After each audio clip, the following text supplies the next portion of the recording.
ስሜ አብርሃም ይባላል ካሁን በፊት ደም ይፈሰኝ ነበር ለ7 አመት ያክል ደም እየፈሰሰኝ ነበር ሽንት ሲሸና ምናምን ተሳሳ 13 መጣውኝና እዚ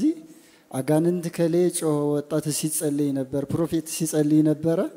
አጋንንት ጮህ ወጣ ከዛ በኋላ እንትኑ ደሙም ቆመ ጅራት ያላቸው ናቸው የወጡት ሲሸና ይሄ እንትኑን ቀላቅል ሊጠጥጭ አሞንት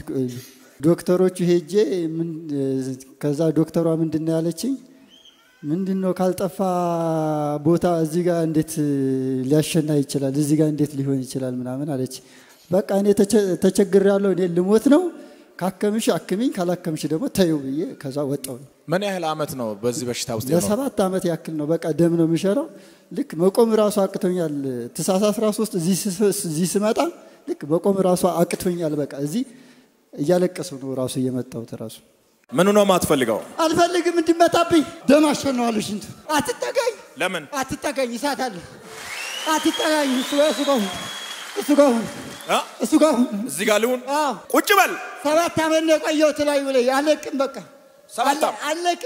አመት ሙሉ ደም ነው ማሸነው ጌታን አክብሩ እስኪ ከ7 አመት ስቃይ የናዝሬቱ ኢየሱስ ፈቶታል ከዛ በኋላ ደግሞ የነገርከኝ በ3 ቀን ውስጥ ያልከኝ ደብረ ብርሃን ውስጥ ያልከኝ ትክክል ነው ምንም ስህተት የለም በቃ 3 ቀን ውስጥ ምን ይሆናል ነው ያልኩት 3 ቀን ውስጥ 2 ጠንቋዮች ይሞታሉ ብለኛል በቃ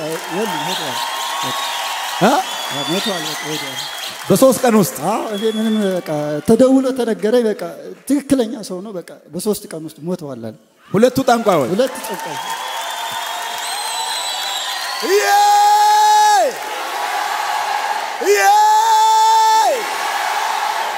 ምንድነው እዚህ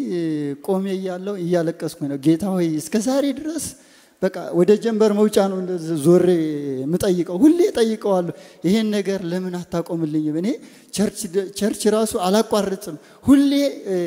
እመጣለሁ ሄዳለሁ ምንም የለም እስካሁን ድረስ እላለሁ ግን በሰዓቱ ነው የተነሳው ግን በሰዓቱ ጊዜው ሲደርስ ሁሉም ሰው ቢጠብቅ በሰዓቱ በቃ ሁሉም ነገር ይሳካል ይከናወናል ግን ያለ ሰዓቱ ምንም አይሆንም በቃ አይሆንም ያለ ሰዓቱ በራእይ